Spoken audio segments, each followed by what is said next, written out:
बच्चों कक्षा 10th chapter 2 बहुपद को हम आज एग्जाम की दृष्टि से शॉर्ट में समझेंगे। बहुपद के अंदर हम रेखिक बहुपद, द्विघात बहुपद, त्रिघात बहुपद को समझते हैं। रेखिक बहुपद एक घात का बहुपद होता है, द्विघात में दो घात का, त्रिघात में तीन घात का।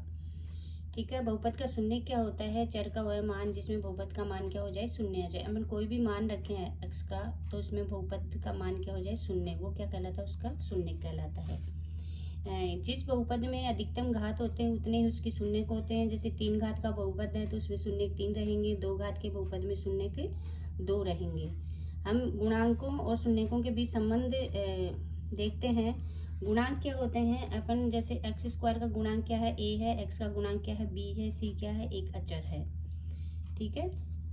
इनमें जो संबंध स्थापित करेंगे तो गुणांकों शून्यकों का योग यानी अल्फा और बीटा दो शून्यक हैं बहुपद के, उनका योग हमेशा किसके बराबर होता है? माइनस बी बटा ए।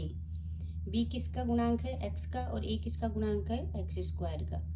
शून्यकों का गुणनफल बराबर सी बटा ए यानी कि अचर पद बटा एक्स स्क्वायर का गुणांक। द्विघात बहुपद किस रूप का होता है? यदि अपन अपने पास शून्यकों का योग और गुणनफल है या शून्यक है तो हम उसे द्विघात बहुपद बना सकते हैं। इस सूत्र को अपन याद रखेंगे, एक्स स्क्वायर माइनस शून्यकों का योग, दोनों को जोड़ देना है और यहाँ पे लिखना है शून्यकों का गुणनफल। ठीक है। हम कुछ एग्जाम्पल से समझते हैं। जैसे पहला एग्जाम्पल है एक्स स्क्वायर माइनस 5 के शून्य ज्ञात करो। इसे अपन 0 के बराबर रखेंगे। एक्स स्क्वायर इसमें अपने पास बी नहीं है, सी है, तो इसको 0 की तरफ ले जाएंगे 5, तो एक्स का मान ये स्क्वायर इधर आएगा तो इसके अंडर रूट में दो संख्या आ गई, एक प्लस की और एक माइनस की। ठीक है।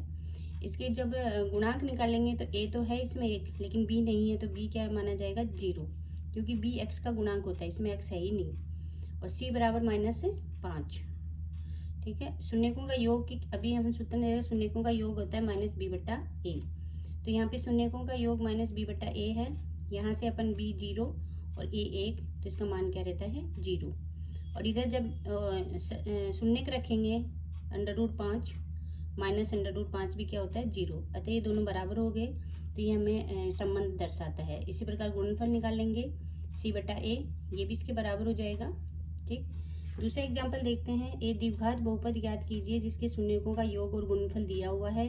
तो इसे हम ये जो सूत्र अभी देखा था, x square minus alpha plus beta x plus alpha beta, यानी शून्यकों का योग यहाँ रख देंगे जो -3 है, और शून्यकों का गुणनफल यहाँ रखेंगे जो 2 है।